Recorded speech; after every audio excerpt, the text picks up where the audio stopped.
다윗에 대한 압살롬의 일은 끝이 났습니다. 우리가 다 알고 있는 것처럼 아들이었지만 아버지 다윗에 대해서 반역을 일으켰던 일이 그 일인데 여하튼 마무리가 되었습니다.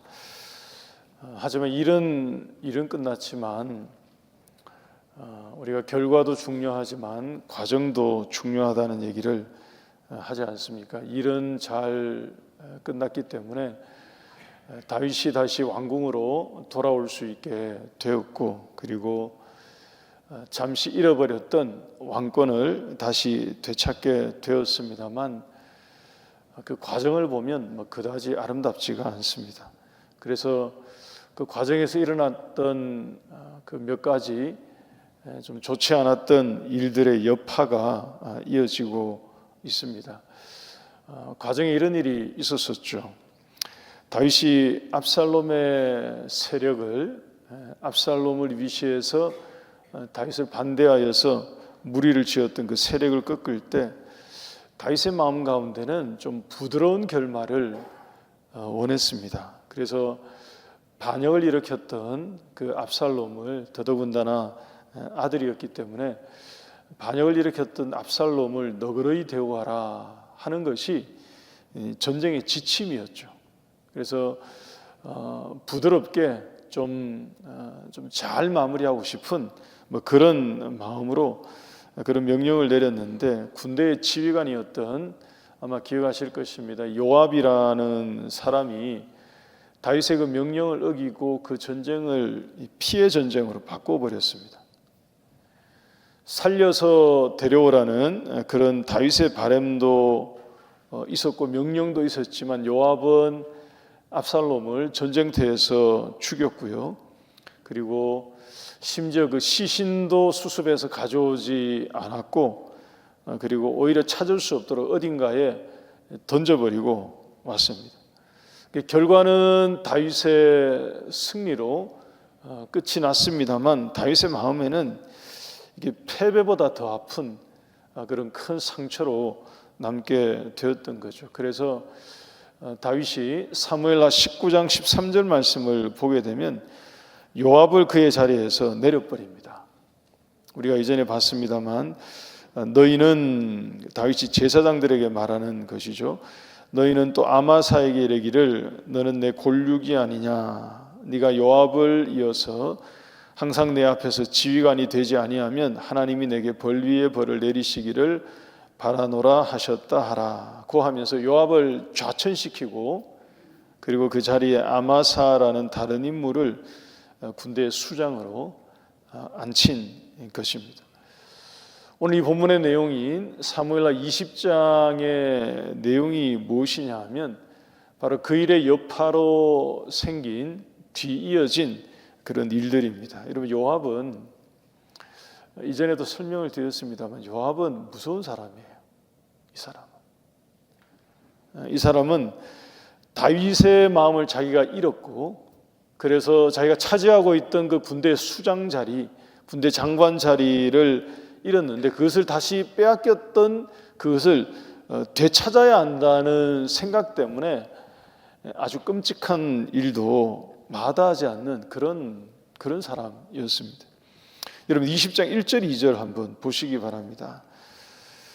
오늘 본문 사무엘하 20장 1절 2절을 한번 보시면 다윗이 왕궁으로 돌아왔을 때 세바라는 사람이 북쪽 이스라엘 사람들을 다시 부추겨서 압살롬이 한번 그러더니만 압살롬의 일을 잘 이렇게 정리를 했는데, 일이 정리되고 난 다음에 돌아와서 보니까 이 세바라는 사람이 다시 이 북이스라엘 사람들을 부추겨서 다윗을 떠나서 자기를 따르게 만들어 버린 것입니다. 이게 반역을 또 일으킨 그런 것이죠. 그래서 다윗이 요압 대신에 군대의 장관으로 앉혔던 아마사에게 임무를 줍니다. 세바를 잡아오도록 치기 위해서 명령을 주었는데요. 본문 4절입니다. 4절 말씀 한번 보십시오. 왕이 아마사에게 이르되 너는 나를 위하여 3일 내로 유다 사람들을 불러 모으라고 했던 것입니다. 그러니까 전쟁을 준비하라는 그러한 명령이었던 것이죠. 그랬더니 요압이 어떻게 했느냐? 이 아마사를 중간에 살해해 버린 것입니다. 여러분 9절 10절 한번 보십시오. 본문 9절 10절을 보니까 요압이 아마사에게 이르되 내 형은 평안하냐라고 인사를 하면서 오른손으로 아마사의 수염을 잡고 그와 입을 맞추려는 척 하면서 10절 말씀에 칼로 아마사를 찔러서 살해한 것입니다. 그리고 이어서 12절을 보게 되면 이전에 요압이 압살롬을 전쟁터에서 처리했던 것과 유사한 방법으로 비슷한 방식으로 이번에는 아마사의 시신을 그렇게 처리합니다. 그렇게 처리하고서는 13절 하반절 보면 유다 사람들이 다 요압을 따라서 비그리 아들 세바를 뒤쫓아가니라. 결국에는 자기를 따르게 또 만들었던 것입니다. 여러분 말씀드린 것처럼 요압은 정말이지 이 무서운 인물이에요. 다윗이 감당이 안 되는 이 막무가내와 같은 사람이었습니다. 자신을 대신해서 군대의 장관으로 앉았다는 그 이유만으로 아마사를 제거하고요. 그리고 다시 그 자리를 자기가 차지한 것입니다. 지금 다윗의 왕국이 그런 상황이 아니거든요. 이럴 수 있는 상황이 아니에요. 세바가 북이스라엘 사람들을 교합시켜서 다시 다윗에게 반기를 들어서 일어났지 않습니까? 이러고 있을 때가 아닌 거죠. 그럼에도 불구하고 요압은 그런 게 실은 중요하지 않았던 것입니다. 자기에게는. 그러니까 외부의 공격을 받아서 나라가 지금 혼돈이 있고 휘청거리는 것이 있고 혼란한 상황 가운데 있는 것이 오히려 자기에게 기회가 된다고 생각했던 거죠. 그것을 오히려 자기의 입지를 굳건히 하고 왕의 마음을 다시 얻고 권력을 차지하는 찬스로, 권력을 잡는 기회로 삼겠다고 생각했던 무서운 인물이었습니다. 한마디로 말하면 자기의 권세를 지키기 위해서 자리를 유지하고 빼앗기지 않기 위해서 어떠한 일도 실은 꾸밀 수 있고 만들 수 있고 일으킬 수 있는 비상한 인물이 이 요압이었던 것입니다. 여러분, 이 일로 말미암아 요압이 결국 어떻게 되었느냐? 23절 앞부분을 한번 보십시오.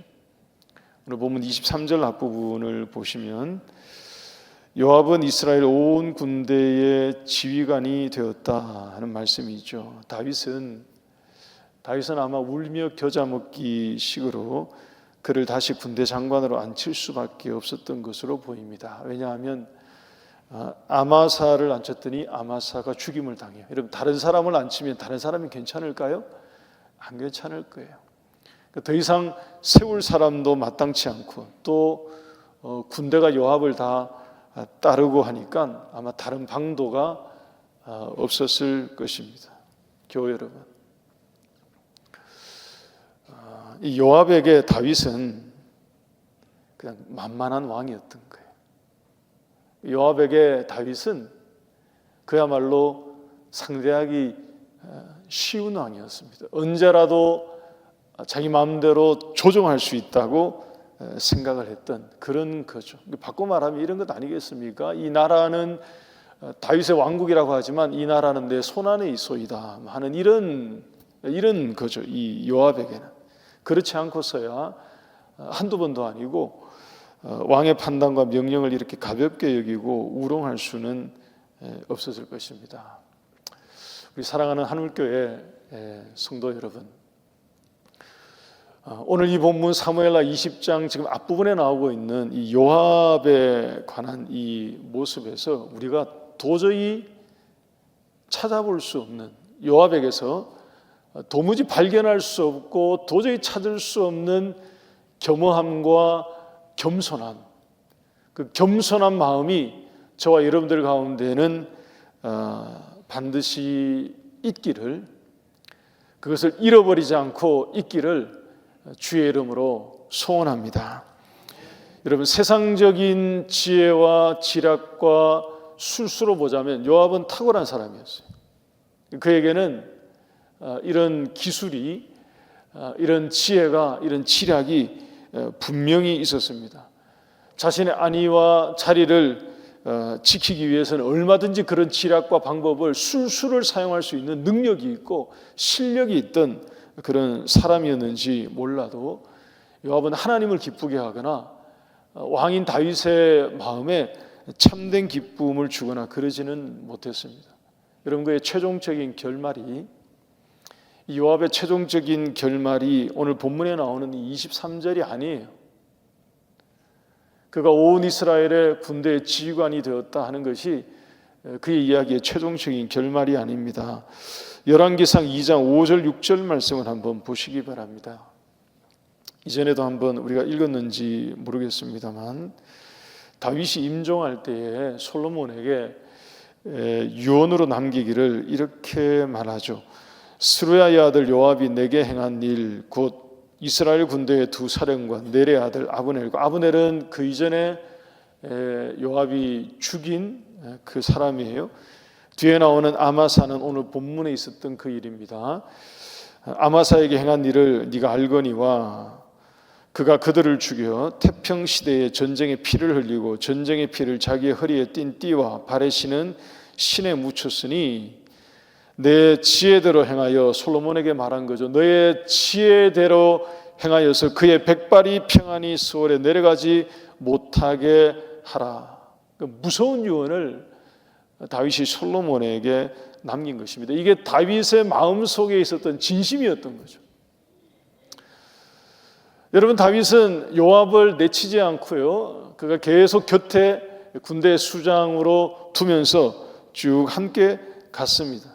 근데 다윗의 곁에는 있었지만 실은 다윗의 마음에는 요압이 없었던 그런 것입니다. 요압의 인생을 놓고 보자면 참 씁쓸하고요, 그리고 안타깝고요, 허망한 것과 같습니다.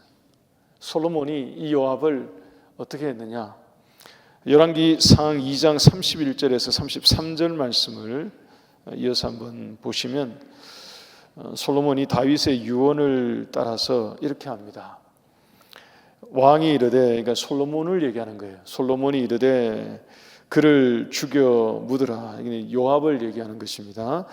요압이 까닭 없이 흘긴 피를 나와 내 아버지의 집에서 제거하리라고 하면서 솔로몬이 왕이 되고 난 이후에, 왕권을 장악한 이후에 거의 초반부에 하는 일이 아버지 다윗의 유언을 따라서 이 요압을 처형하는 것이었습니다.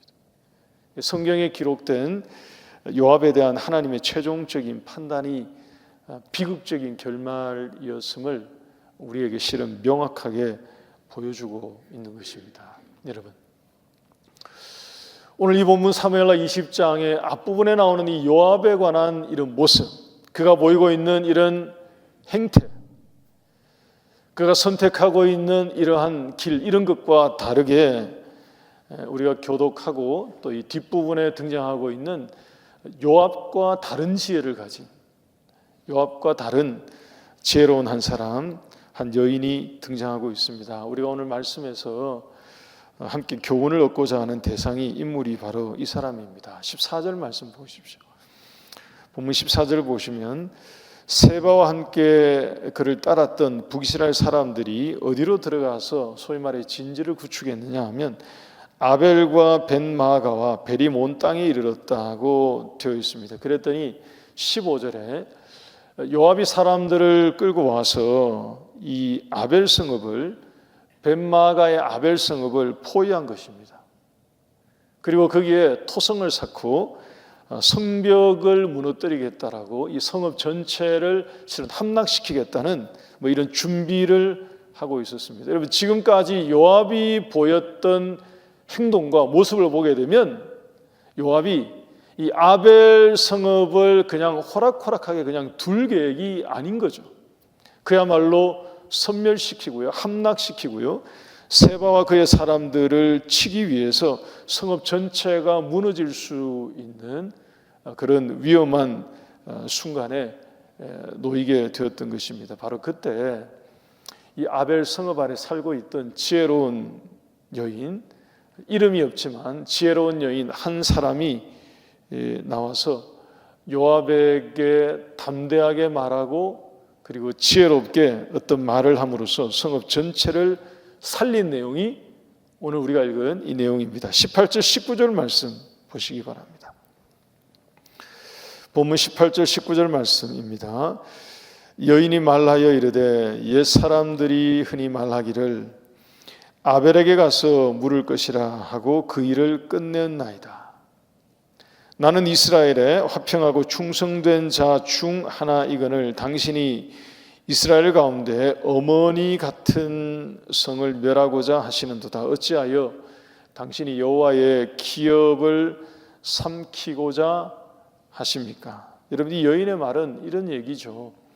우리가 살고 있는 지금 이 아벨 성읍은 이 이스라엘 가운데에 이만저만한 그런 성이 아니라는 것입니다. 사람들이 살다가 어떤 문제를 만나게 되면 여기 와서 그 문제를 해결했다는 것입니다. 어려운 일을 만나게 되면 여기 와서 그 문제를 들고 오면 끝이 났다는 얘기는 여기 와서 그 문제를 종결지었다는 것입니다. 이 아벨 성읍은 그런 역할을 한 그런 성읍이라는 거예요. 그러니까 이 이스라엘 땅에서 이 아벨 성읍은 참으로 중요하고 귀한 성읍인데 하나님의 기업과 같은 그런 곳인데 요압 당신이 이 성읍을 무너뜨리려고 합니다. 그러면 안 된다는 거죠. 이 성읍은 여호와의 기업과 같은 그런 곳인데 멸하고자 그렇게 해서는 안 됩니다 하는 얘기를 담대하게 말한 것입니다. 전혀 예상 밖의 일인 거죠. 요압이 이런 일을 여기 와서 한 여인을 통해서 만날이라고는 생각하지 못했던 것입니다. 20절 말씀을 보게 되면 요압이 당황한 듯이 말하고 있어요. 결단코 그렇지 아니하다, 결단코 그렇지 아니하다 하는 얘기를 두 번씩이나 말하면서 절대 아니라는 거예요. 그럴 계획이 아니라고 얘기합니다. 뭐 삼키고자 멸하려고 하는 그런 것이 아니고 그저 세바가 다윗을 대적하여 일어났기 때문에 그 세바만 넘겨주면 철수하겠다는 약속을 이 여인이 한 말 때문에 요압이 그 앞에서 하게 된 것입니다. 여러분, 이 여인이 돌아가서 22절 말씀을 보면 여기도 되어 있습니다. 그의 지혜를 가지고 모든 백성에게 나아갔다라고 되어 있죠. 그러니까 이 여인은 지혜를 가지고 있었던 여인이 분명합니다. 그러니까 요압에 대해서도 아벨 성읍을 왜 무너뜨리면 안 되는지를 얘기해서 이런 약속을 받고 난 다음에 이제 성읍으로 가서 성읍 사람들에게 지혜를 가지고 소위 말해 백성들을 설득한 그런 것이죠. 우리가 세바를 넘겨주고 이 성읍을 지켜야 되는 이유를 말한 그런 거겠죠. 그래서 세바의 머리를 베어서 요압에게 넘겨주고 그 성읍 전체를 살린 것입니다. 여러분, 실은 이 여인에 관한 내용은 짧은 이야기예요. 이 이야기는 길지 않은 짧은 이야기인데 이 여인을 통해서 우리가 오늘 말씀에서 배울 수 있는 두 가지의 여러분 교훈이 있습니다. 특별히 앞에서 제가 설명을 드린 요압의 모습과 비교해 볼 때 다음에 두 가지를 기억할 수 있기 바랍니다. 여러분, 첫 번째는 요압은 진짜 센 사람이었어요. 힘이 강한 인물이었습니다. 근데 힘이 센 사람이 강한 것이 아니고 지혜 있는 사람이 강합니다. 여러분, 요압은 왕도 어찌하지 못하는 그런 위력을 가지고 있었던 그런 사람이었습니다. 자기의 자리를 잃으면 언제라도 그 자리를 다시 되찾을 수 있는 그런 지략이 있고요, 술수가 있고요, 방법이 있던 그런 사람이었습니다. 그러나 힘이 강한 것이 진짜 강한 것이 아니라 지혜를 가졌던 이 여인이 참으로 강했던 그런 것이죠. 여러분, 오늘 이 말씀을 통해서 하나님이 저와 여러분들에게도 이러한 지혜를 부어주시기를 간절히 소원합니다. 하나님께서 우리 모두에게도 이 여인이 가졌던 이런 지혜를 주셔서 성읍을 살리고 사람들의 생명과 영혼을 살리는 이런 지혜를 우리 하나님이 주시기를 다시 한번 주의 이름으로 축복합니다. 여러분, 두 번째는 우리 같이 한번 읽으시면 좋겠습니다. 같이 한번 읽으시죠. 시작. 진정한 지혜는 모두를 살리는 지혜입니다. 여러분, 참된 지혜는 살리는 지혜죠. 사람을 살리는 지혜입니다. 요압과 비교해 보자고 말씀을 드렸죠. 요압은 아마사를 죽였어요. 오늘 본문에는. 근데 그 앞에는 압살롬을 죽였습니다. 근데 실은 그 앞으로 더 가면 아브넬도 죽였어요. 그러니까 요압은 이런 사람들을, 주변에 있는 사람들을 다 죽인 이유가 뭐냐 하면 자기가 살려고요. 자기의 자리를 보존하고 자기의 권력을 유지하고요, 자기의 힘을 왕국에서 잃지 않기 위해서 그것을 위협한다고 생각되는 사람들을 죽인 것입니다. 살해하기도 하고 정리하기도 하고요. 그러면서 자기를 계속 살린 거죠.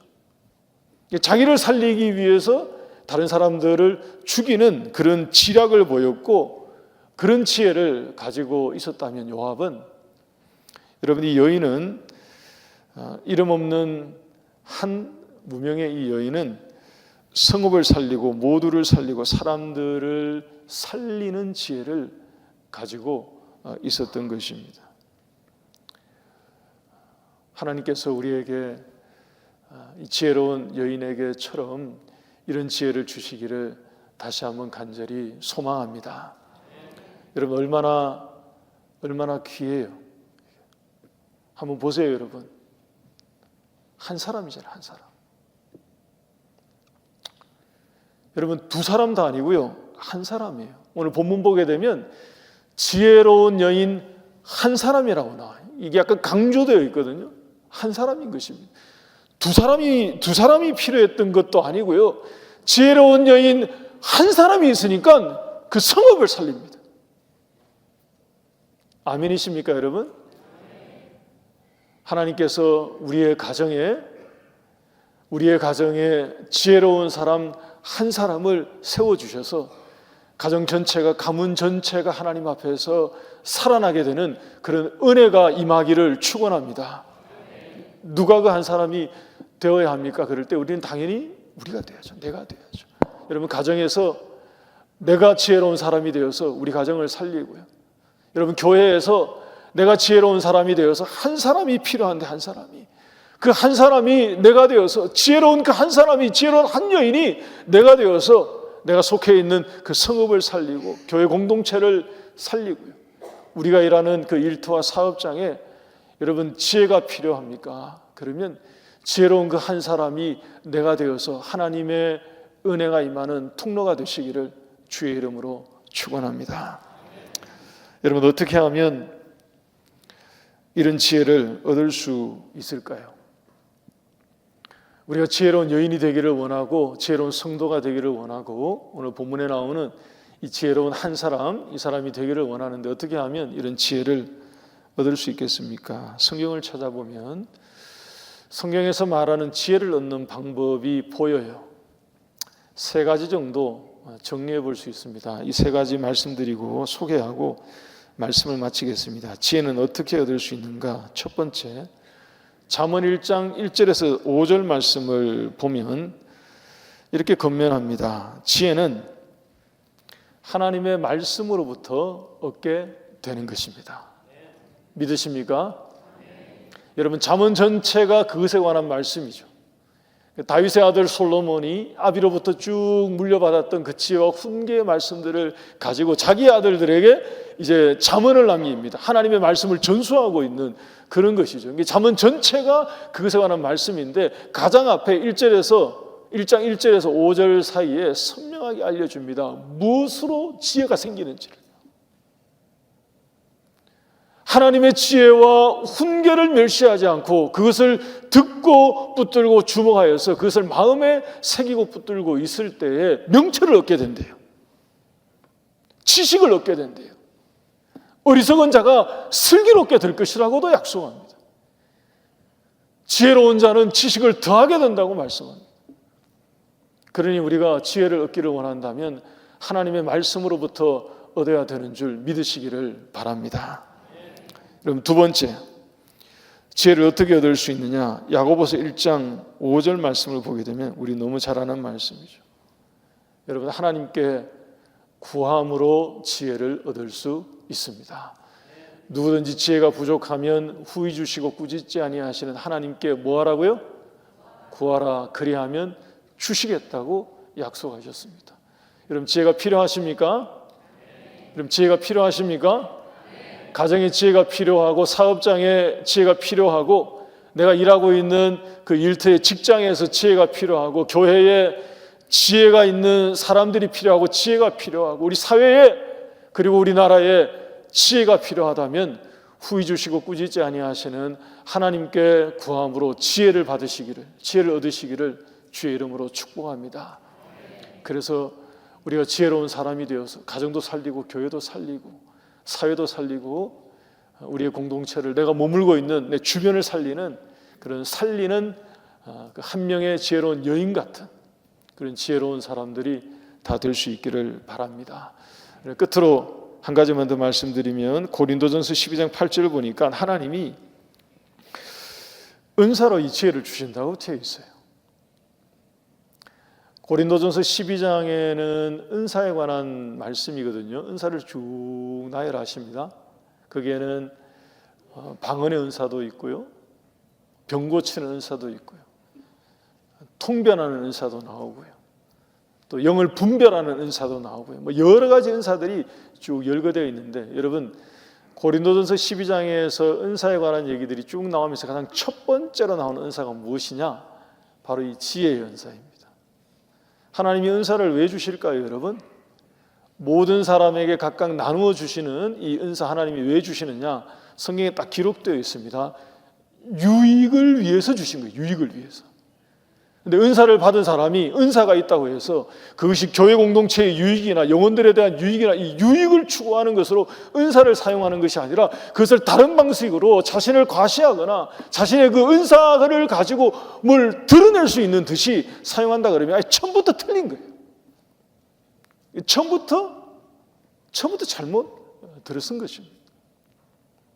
하나님께서 우리에게 은사를 각양각색의 은사를 사람들에게 나누어 주실 때에는 그 은사를 통해서 유익하도록 유익하도록.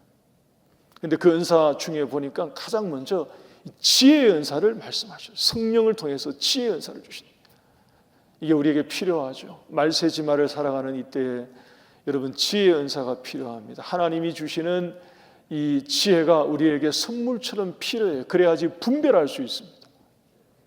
시대를 분별할 수 있고요, 상황을 분별할 수 있고요, 무엇이 무엇인지 우리가 구분할 수 있고요, 구별할 수 있고요, 하나님의 뜻이 무엇인지 깨달을 수 있고요.